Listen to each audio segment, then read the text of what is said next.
নমস্কার বন্ধুরা, মায়ের রন্ধনশালা এবং ব্লগার চ্যানেলে আপনাদের সবাইকে স্বাগত।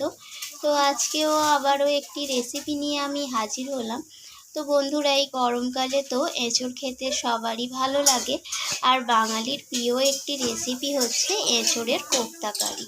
তো এই গরমের শুরুতে এঁচোড় থেকে কাঁঠাল হয়ে যাওয়ার কাঁঠাল হয়ে যেতে যেতে কিন্তু এঁচোড় থাকতে থাকতে কিন্তু এই এঁচোড়ের কোপ্তা কারিটা করে কিন্তু খেয়ে একবার হলেও দেখতে পারেন।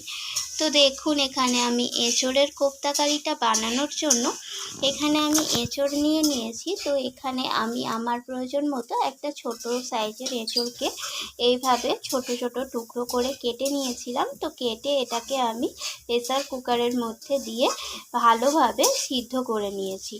তো সিদ্ধ করার টাইমটা আর বললাম না, এমনভাবে সিদ্ধটা করতে হবে যাতে এটাকে হাতের সাহায্যে ম্যাশ করা যায়। আর এখানে দেখুন, নিয়েছি আমি একটা বড় সাইজের আলু। তো আলুটাকেও সিদ্ধ করে নিয়েছি। আর তার সাথে দেখুন, এঁচোড়ের কোপ্তা কারিতে আলু দেব। তো আলুটাকে এইভাবে কিউব করে কেটে নিয়েছি। তার সাথে নিয়েছি একটা পাকা টমেটো, আর নিয়েছি কয়েকটা কাঁচা লঙ্কা, তার সাথে আছে তেজপাতা। তো চলুন, এরপর আমি এই কোপ্তাটা বানানোর জন্য এঁচোড় আর সিদ্ধ আলুটাকে ভালোভাবে হাতের সাহায্যে আগে ম্যাশ করে নেব। তো দেখুন, এই যে এঁচোড়টাকে দেখতে পাচ্ছেন, দেখুন হাত দিয়ে এইভাবে চাপ দিলেই কিন্তু এঁচোড়টা ম্যাশ হয়ে যাচ্ছে। তো এইভাবেই আমি এঁচোড়টাকে মেখে নেব, আর তার সাথে আমি আলুটাকেও মেখে নেব। তো দেখুন, এখানে আমি আলু আর এঁচোড়টাকে ভালোভাবে ম্যাশ করে নিয়েছি। এরপর এর মধ্যে দিয়ে দিচ্ছি প্রয়োজন মতো হলুদ গুঁড়ো, আর দিয়ে দিলাম তার ঝাল অনুযায়ী লাল লঙ্কার গুঁড়ো, আর দিয়ে দেবো জিরে গুঁড়ো। এরপর দিয়ে দেবো এখানে স্বাদ মতো লবণ, আর এখানে দিয়ে দেবো আমি কর্নফ্লাওয়ার। তো এখানে চাইলে ময়দাও দিতে পারেন হাতের কাছে যদি কর্নফ্লাওয়ার না থাকে। তো এখানে আমি 3 চামচের মতো কর্নফ্লাওয়ার দিয়ে দিলাম, আর দিয়ে দেবো এখানে হাফ চামচের মতো আদা বাটা, আর দিয়ে দেবো এখানে স্বাদ মতো একটু চিনি, আর দিয়ে দেবো এরপর সামান্য পরিমাণে একটু বেসন।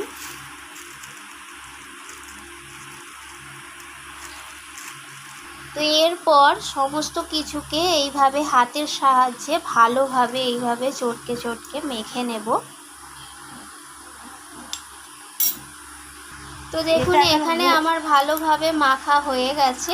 এরপর এই যে মেখে নিয়েছি আমি, এর থেকে এইভাবে গোল্লা পাকিয়ে নিচ্ছি। দেখুন, একটু একটু একটা থালার মধ্যে আমি একটু শুকনো ময়দা ছড়িয়ে নিয়েছিলাম। তো এইভাবে গোল্লা পাকিয়ে আমি এই ময়দার ওপরে থালাতে রেখে দিচ্ছি একে একে। তো এইভাবেই আমি প্রত্যেকটা কোপ্তা বানিয়ে নেব। তো দেখুন, এখানে আমার সবকটি কোপ্তা বানানো হয়ে গেছে, আর উপর থেকে আমি শুকনো ময়দা একটু ছড়িয়ে দিয়েছি। তো চলুন, এরপর এগুলোকে ভেজে নেওয়ার পালা। তো দেখুন, এখানে কোপ্তাগুলো ভাজার জন্য আমি উনুনের মধ্যে কড়াই বসিয়ে দিয়েছিলাম, আর কড়াইটা গরম হয়ে যাওয়ার পর এতে দিয়েছি বেশ কিছুটা সাদা তেল। তো তেলটাও আমার গরম হয়ে এসেছে। এখন আমি একে একে কোপ্তাগুলোকে ভেজে নেব।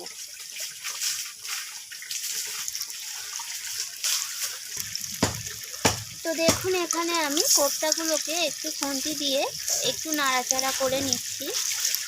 ভালোভাবে সবকটি পিস কোপ্তার আমি লালচে করে ভেজে নেব। তো দেখুন, এখানে আমার কোপ্তাগুলো ভাজা হয়ে গেছে, আমি তুলে নিচ্ছি একে একে। তো এইভাবে আমি বাকি কোপ্তাগুলোকেও ভেজে নেব।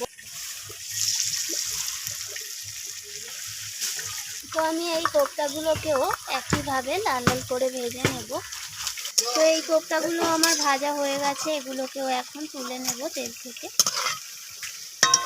তো আমার কোপ্তাগুলো ভাজা হয়ে যাওয়ার পর আমি ওই একই তেলের মধ্যে কেটে রাখা আলুগুলোকে দিয়ে দিচ্ছি।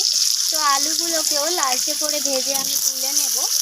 তো আলুর মধ্যে লবণ দিয়ে দিলাম সামান্য পরিমাণে, আর দিয়ে দেব সামান্য হলুদ গুঁড়ো। তো আলুটাকে এরপর লাল লাল করে ভেজে নেব।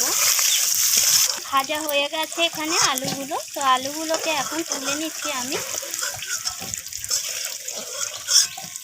তো এরপর ওই একই তেলের মধ্যে ফোড়নে দিয়ে দিলাম তেজপাতা, শুকনো লঙ্কা আর এলাচ, দারচিনি, লবঙ্গ। আর দিয়ে দিলাম এখানে কেটে রাখা টমেটোটা। তো টমেটোটাকে এরপর ভাজা ভাজা করে নেব। আর তার সাথে দিয়েছি দুটো কাঁচা লঙ্কা চিড়ে দিয়েছি। এরপর দিয়ে দেব লবণ। তো লবণটা দেওয়ার কারণে টমেটোটাও তাড়াতাড়ি গলে যাবে। তো এরপর এখানে আমি মশলা অ্যাড করে দেব। প্রয়োজন মতো হলুদ গুঁড়ো দেব, আর দিয়ে দেব ঝাল অনুযায়ী লাল লঙ্কার গুঁড়ো, আর তার সাথে দিয়ে দেব জিরে গুঁড়ো।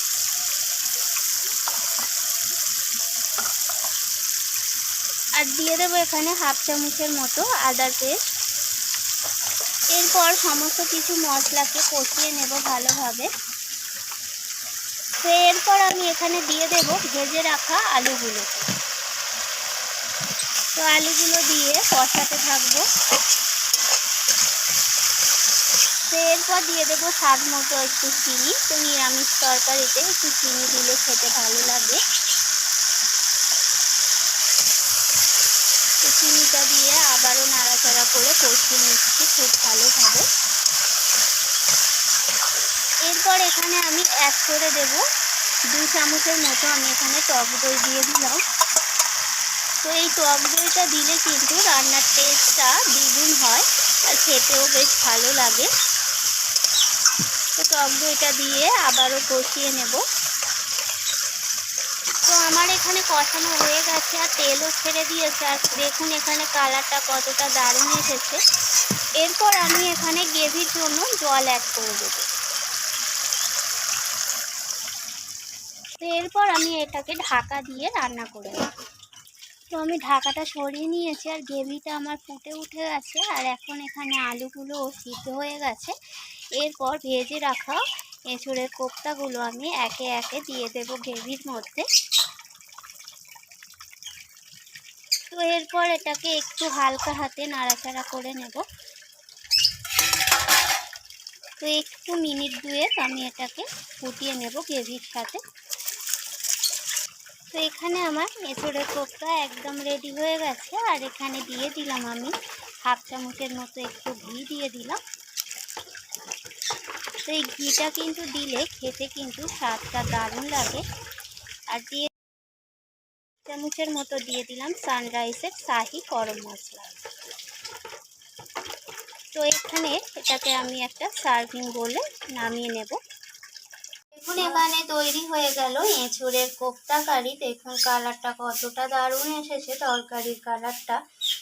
তো রেসিপিটি কেমন লাগলো অবশ্যই আমাকে জানাবেন। আর নিরামিষ দিনে কিন্তু এটা ভাতের সাথে থাকলে, ভাত বা পোলাওয়ের সাথে থাকলে কিন্তু দারুণ লাগবে খেতে।